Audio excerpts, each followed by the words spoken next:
Olá,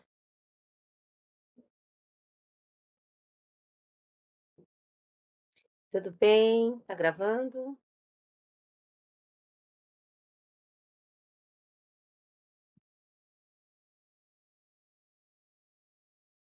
Tá gravando. Tudo bem? Sejam bem-vindos. Meu nome é Lucélia Alves de Melo. Tô aqui no propósito de estar gravando, sempre a mensagem aqui da palavra de Deus, né? E tudo seja feito para glorificar o nome do Senhor. Aqui no livro de João, Evangelho de João, capítulo 1, versículo 14, diz assim: O Verbo se fez carne e habitou entre nós, cheio de graça e de verdade. Vimos a sua glória, glória como do unigênito do Pai. Então, Jesus é o Verbo.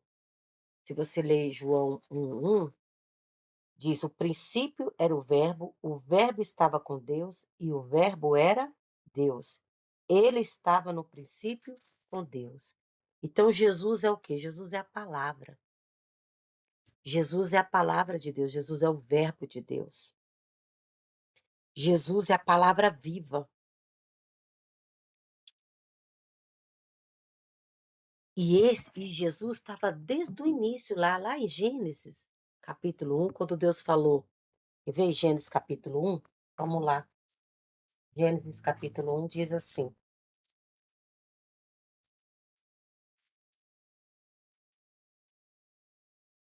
No princípio, lá em João 1, fala que no princípio, ó, só pra gente não ficar. No princípio era o Verbo. O Verbo estava com Deus.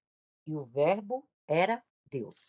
Agora vamos ver o Verbo em ação com Deus. Gênesis 1. No princípio, criou Deus os céus e a terra. A terra, porém, estava sem forma e vazia, e havia trevas sobre a face do abismo. E o Espírito de Deus pairava sobre as águas. E disse Deus, o que que Deus disse? A palavra. O que que saiu? O que que verbalizou? O que que saiu da boca de Deus? A palavra. A palavra disse: haja luz. E o que que aconteceu? Houve luz. A palavra do rei tem poder, Eclesiastes 8:10. A palavra que sai da boca do rei, ela tem poder. A palavra que saiu da boca do pai tem poder. Essa palavra, ela é viva e ela é eficaz. Ela é penetrante. Ela cria todas as coisas. E essa palavra representa quem? O próprio Senhor Jesus, que estava com Deus na criação. E viu Deus que a luz era boa e separou a luz das trevas. Então, no princípio, o Verbo, que é Jesus, estava ali com Deus, fazendo todo o mundo, criando todas as coisas. E a Bíblia diz, o João falou, né, que o Verbo estava no mundo, o Verbo é Jesus, ele veio ao mundo. E o mundo foi feito por intermédio dele. Quer dizer, tudo que existe aqui na Terra, Jesus estava lá no início com o Pai construindo, fazendo. Olha o poder, que maravilha. Né? Porém, o mundo não o conheceu. Jesus veio primeiro para salvar os judeus, mas aqueles que é da linhagem dele não reconheceu ele.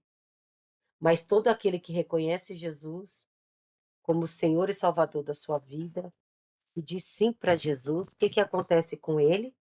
Deus dá poder para eles serem feitos o que? Filhos de Deus. Por quê? Porque creram no nome do Senhor. Então, Jesus, o Filho de Deus, o Verbo, que é a luz verdadeira, que é o Verbo, que é o poder de Deus, a palavra de Deus, ele habitou entre nós.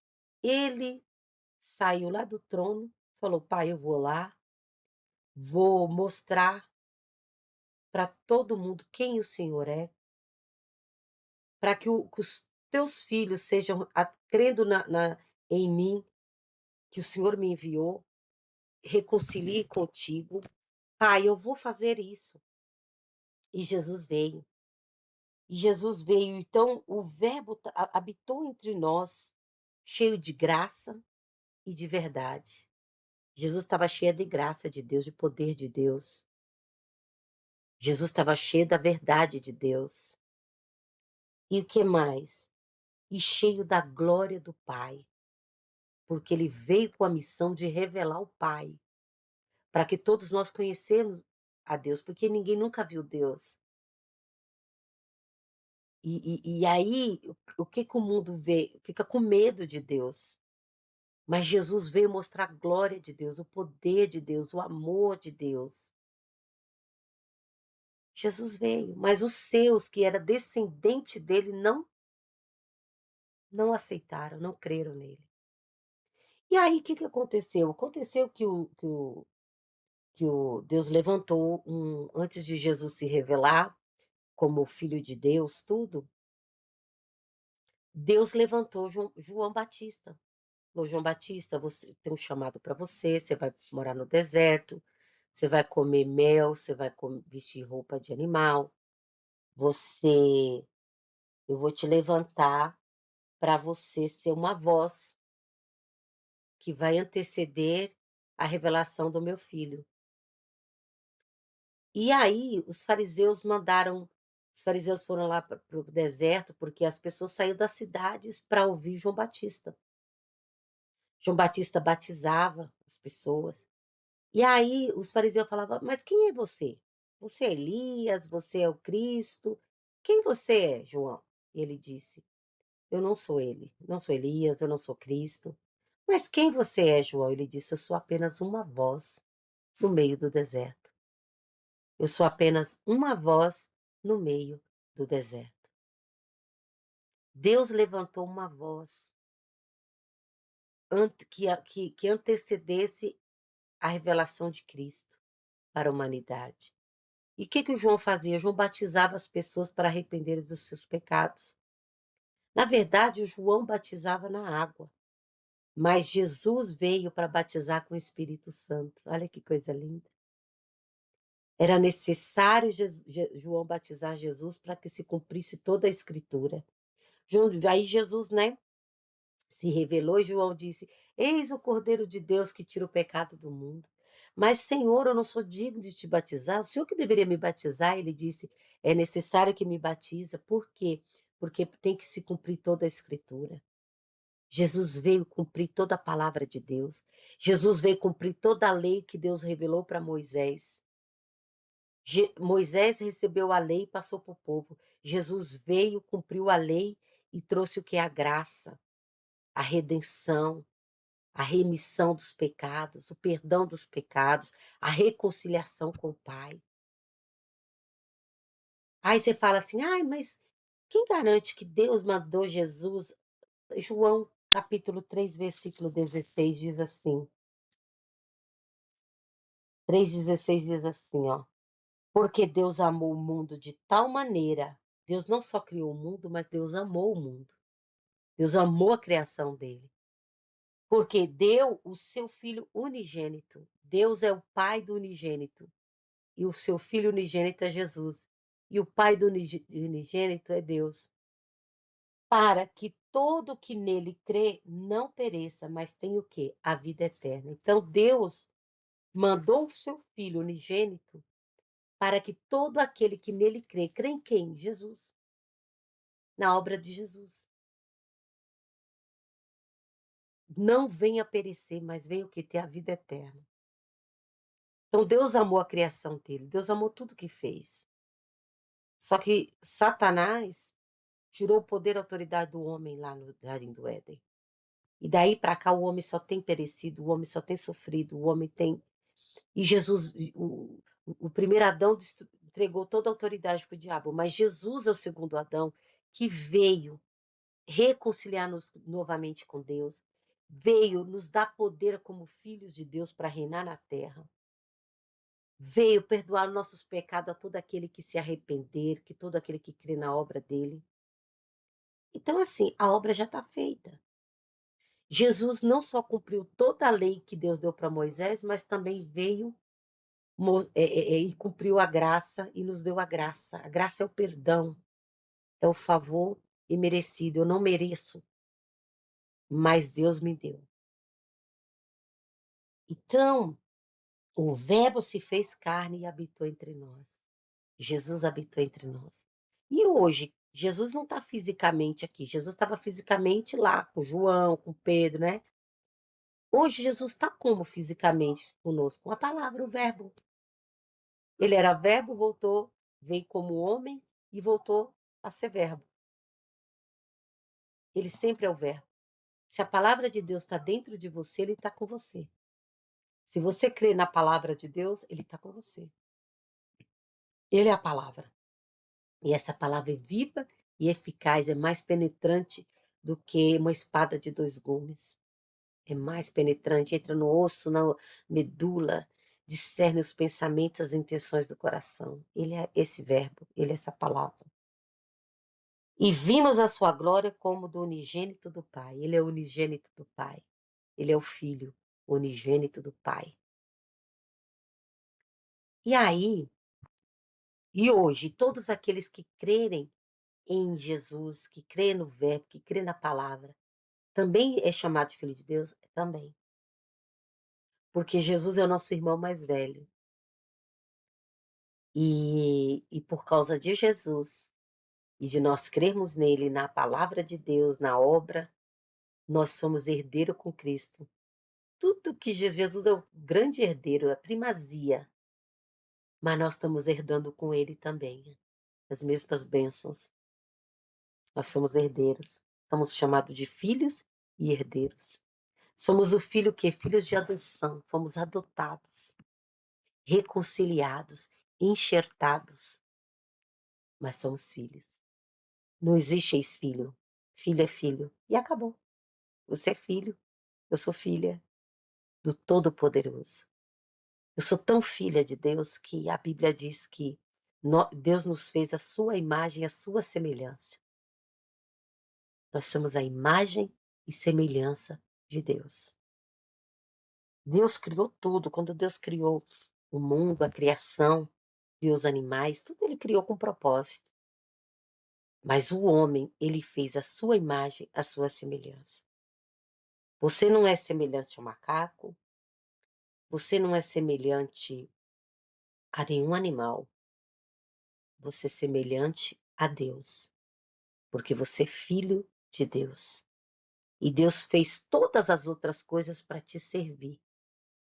Não é para você servir as coisas. Ele fez tudo para te servir. Fez o sol para te servir. Fez a lua para te servir. Fez a chuva para te servir.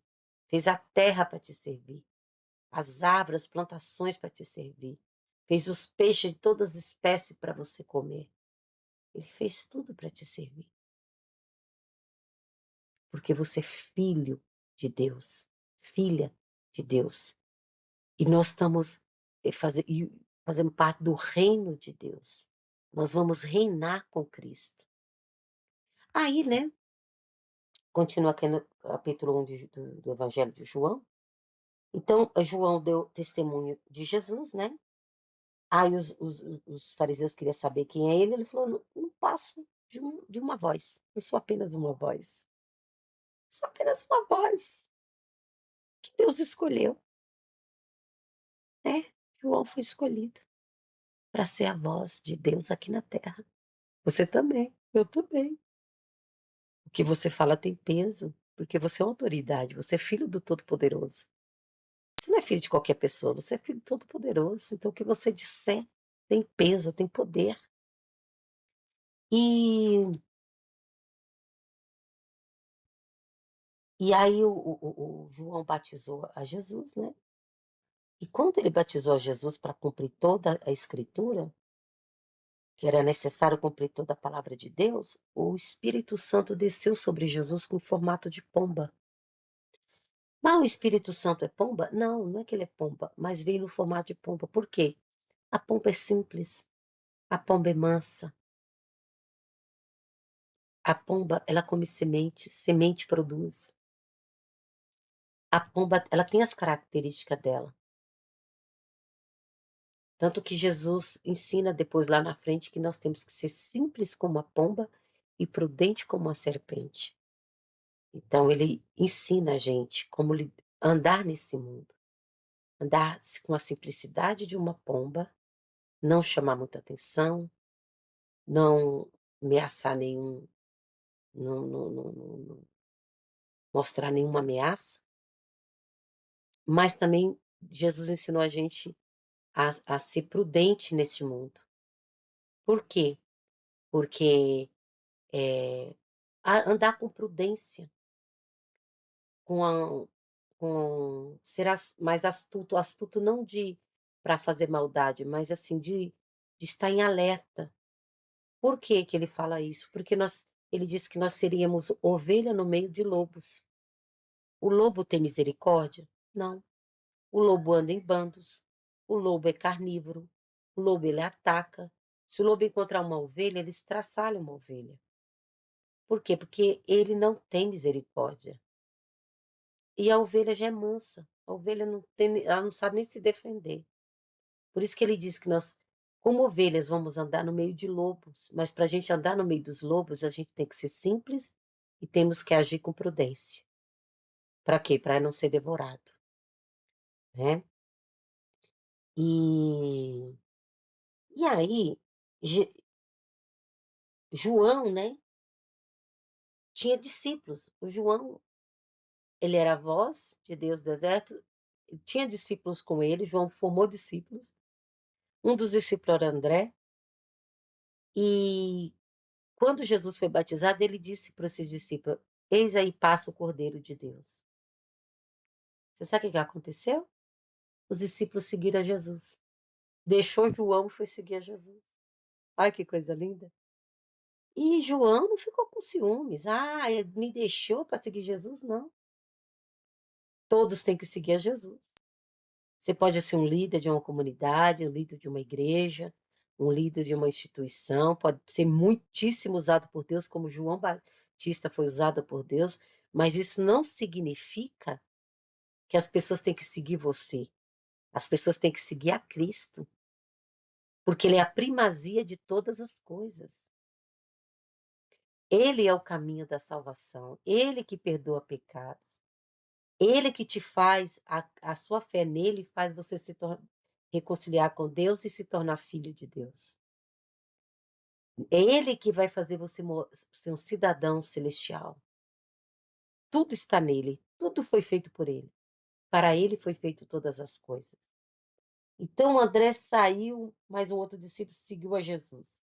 Depois, o que que o André fez? Achou Simão. Simão, vem ver o Cristo. Quê? Vem conhecer o Cristo. E levou Simão até Jesus. Jesus disse, Simão significa pedra. E assim foi. Depois encontraram com Filipe, né? Jesus encontrou a Filipe.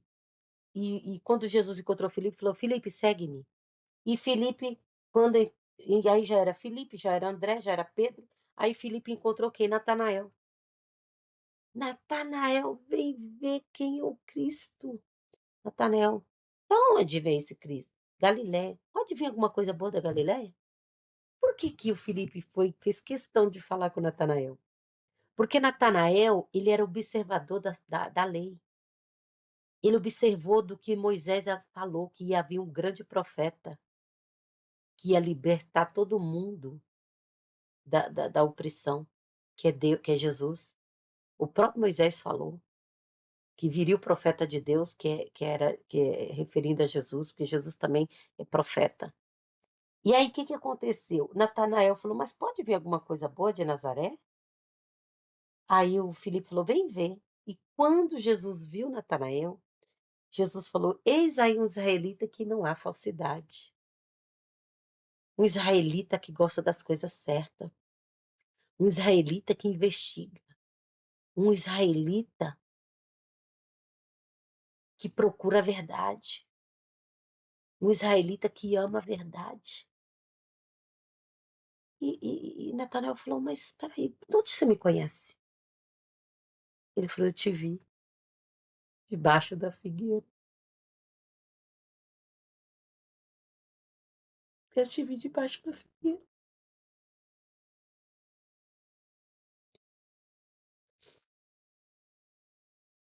Natanael era um cara zeloso, buscava a verdade, buscava respostas dentro da palavra que Moisés tinha falado lá atrás, que viria um profeta. E ele falou: "Você me viu? Eu estou te vendo pela primeira vez, como que você me viu?" Às vezes ninguém está te vendo, mas Deus te vê. Às vezes Deus está te vendo debaixo lá da figueira, Deus está te vendo você no seu quarto, Deus está te vendo você lá no seu trabalho, Deus está te vendo, Deus está vendo. Primeiro, Jesus falou: aí um israelita que não há dolo. Jesus conhecia o caráter de Natanael. Jesus sabia que o caráter de Natanael não tinha falsidade no caráter dele, né? Que ele era autêntico. E Jesus também falou: eu te vi. Quer dizer, eu vi você. Eu vi você debaixo da figueira meditando, perguntando, questionando a Deus, buscando respostas. Eu te vi. E Natanael ficou maravilhado. Você me viu antes mesmo de eu te conhecer? Aí Jesus falou: você está maravilhado só porque eu te disse isso? E aí Jesus declarou algo tremendo na vida de Natanael. Jesus disse. E aí Natanael ficou maravilhado. Tu és o Cristo, o Filho de Deus. E Jesus disse: por que eu te disse que te vi debaixo da figueira, crês? Pois coisas maiores do que estas verás. E acrescentou: em verdade vos digo, que vereis os céus abertos e os anjos de Deus subindo e descendo sobre o Filho do Homem. Você vai ver coisas maiores. Natanael, vem, anda comigo. Anda comigo e você vai ver coisas maiores. Você vai ver o céu aberto. Você vai ver anjos de Deus subindo e descendo. Você vai ver que o mundo espiritual é real. Que o mundo espiritual está ao nosso dispor para fazer-nos reinante aqui na terra. Deus se importa conosco. Deus se importa tanto conosco que mandou o seu filho que padeceu, sofreu para nos reconciliar com ele. Então, meu irmão, minha irmã, o verbo, Jesus é o verbo. E se a palavra de Deus está no teu coração, o verbo está com você. Anda com o verbo, converse com o verbo, es- segue as orientações do verbo, que aí você vai ver os céus abertos, você vai ver a glória de Deus descer, o Espírito Santo descer, você vai ver céus abertos, você vai ver anjos, você vai ver coisas extraordinárias, porque o verbo vivo que é Jesus estava naquele dia fisicamente. Hoje o verbo vivo está dentro de mim, está dentro de você. Hoje eu carrego o verbo vivo, hoje você carrega o verbo vivo. E se eu estou carregando o verbo vivo, que é chamado Jesus, que é a palavra, o céu também vai se abrir. O céu vai se abrir. Você vai ver as maravilhas de Deus. Ai, mas como que é isso? Como que o céu vai se abrir? Você lembra de Estevão? Jesus já tinha ressuscitado. Jesus já tinha ressuscitado. E estava um jovem lá, chamado Estevão, cheio do Espírito Santo, pregando o Evangelho. E eles apedrejaram o Estevão, só porque o Estevão pregava o Evangelho, pregava a verdade. Só que Estevão olhou para o céu. O que que o Estevão viu? Os céus abertos. Viu o pai sentado no trono. Viu o filho unigênito do pai do lado do pai. Viu os céus abertos esperando ele. Olha que honra de Deus. Ele viu os céus abertos esperando por ele. Irmãos, minha irmã, Deus nos deu poder para ser chamado de filhos de Deus. E os filhos de Deus têm poder. No nome de Jesus. O céu tem que abrir para mim, o céu tem que abrir para você. Nós temos que ver milagres, nós temos que ver maravilhas, porque o poder de Deus está sobre nós. E eu invoco esse poder em nome de Jesus. A Deus que tudo vê, Deus que tudo conhece. Deus conhece o meu caráter, Deus conhece o teu caráter. Deus conhece quem você é, Deus sabe o que você faz. Deus conhece os anseios do teu coração. Ele tudo conhece, ele tudo sabe. Você foi feito para a glória de Deus. Eu fui feita para a glória de Deus. Então nós temos que glorificar o nome do Senhor Jesus nessa terra. Esta é a palavra de Deus de João, capítulo 1. É um estudo, um propósito de Deus, né? Hoje é dia 31 de agosto de 2023, às 14h28. Pai, eu agradeço por esta palavra, verbo vivo de Deus que habita em nós. O Senhor habitou entre nós, mas hoje o Senhor habita dentro de nós. Verbo vivo, luz verdadeira, verbo de poder de Deus. Jesus Cristo, Senhor. Senhor, eu quero ver os céus abertos. Essa pessoa também quer ver os céus abertos. O Senhor conhece o nosso caráter, o Senhor conhece nossos anseios, o Senhor conhece as nossas limitações. O Senhor conhece, Pai, tudo sobre nós. Jesus, eu te peço, abençoa a vida deste meu irmão, dessa minha irmã que está ouvindo essa palavra. Abençoa a minha vida. Senhor, abre nosso entendimento, tira de nós toda a ignorância. Pai, por mais que o Senhor nos coloque em posições de liderança, Senhor, todos têm que seguir a Ti e servir a Ti. Em nome do Senhor Jesus Cristo. Eu te dou graça, eu te dou louvor, eu te dou honra e te dou glória. Em nome de Jesus. Amém. Graças a Deus. Amém? Deus abençoe.